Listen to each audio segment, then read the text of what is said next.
This is Becoming the Burg, Stories That Shaped the Sunshine City, a project from I Love the Burg and the St. Petersburg Downtown Partnership. Hi, I'm Monica Kyle with I Love the Burg, and I'm standing here on Central Avenue, one of the most recognizable spots in all of St. Petersburg. Some of the buildings behind me have been here for more than 100 years. And even though Central Avenue looks remarkably similar as it did when it was founded in the late 1800s, quite a few things have changed, including our modes of transportation and even the name. That's right. Did you know that when St. Petersburg was first founded, Central Avenue had a different name entirely? Any idea what it was? Let's go take a look and find out. You're looking at the original plat of St. Petersburg, drawn the year the city was founded, in 1888. Looks pretty much like a map of the city still looks today, with one difference. All the street names are wrong. Look closely.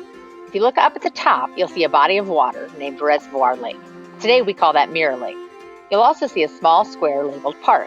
That's Williams Park, not to be confused with Williams Grove down at the bottom of the map. That no longer exists today. If you look closely, you'll see that the road immediately north of Williams Park, today's 2nd Avenue North, is labeled as 4th Avenue. And the road immediately south of the park, today's 1st Avenue North, is called 5th Avenue, which would make today's Central Avenue 6th Avenue on this 1888 map. So why the change? For the first decade of St. Petersburg's life, Central Avenue was little more than a dusty path. Even worse, there was a huge dip in it between 2nd and 3rd Streets, about where I'm standing today, that would fill with water during the rainy season. Residents called this dip the swale, and they avoided it because it ruined their shoes and the hems of their dresses. By the late 1890s, city leaders had filled in the swale. And after much lobbying and fundraising from the Women's Town Improvement Association, added wooden sidewalks along Central Avenue. And this part of the city suddenly boomed. This growth was spurred in part by the fact that the Orange Belt Railroad's passenger depot was located where this building at 200 Central now stands today. That was directly across the street from the Grand Detroit Hotel. Both were built in 1888 and designed in a Russian style that reflected the heritage of the railroad's owner. As you can see, passengers could just stroll across the street from the depot to the hotel after arriving in town.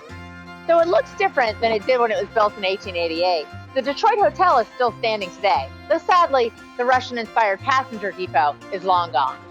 With the filling of the swale and the building of the sidewalks, this once quiet part of town quickly became the heart of the city.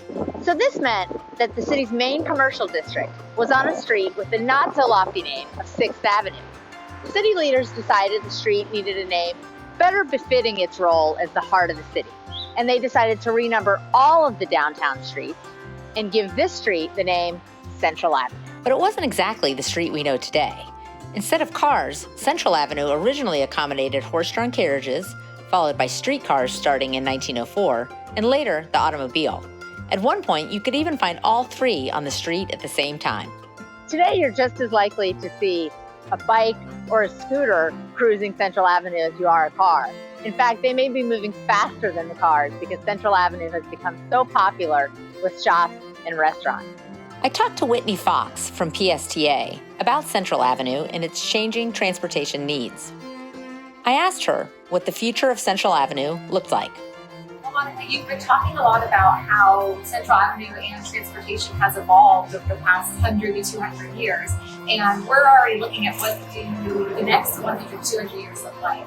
So when you think about things like our new bus rapid transit project, the Sunrunner, that's going to be launching next year. And talk about making history on Central Avenue and Central Avenue corridor. That's going to be huge for St. Petersburg. Whitney, whenever I have friends in town, I love to bring them down to Central Avenue. The part I always struggle with is, how do I get from the interesting block on 600 block of Central Avenue down to maybe the Grand Central District when there's some dead space in between? How do I do that? That's what's going to be so great about the Sunrunner is you can hop on, hop off, and it's going to come every 15 minutes. So you don't have to worry about the schedule or when it's going to be here. You can just wait at the stop. There's going to be another one coming soon, and you can take it back and forth all throughout the Central Avenue corridor. So now you know a little more about the past and future of Central Avenue, the heart of St. Petersburg. I'm Monica Kyle with I Love the Burg. Thanks.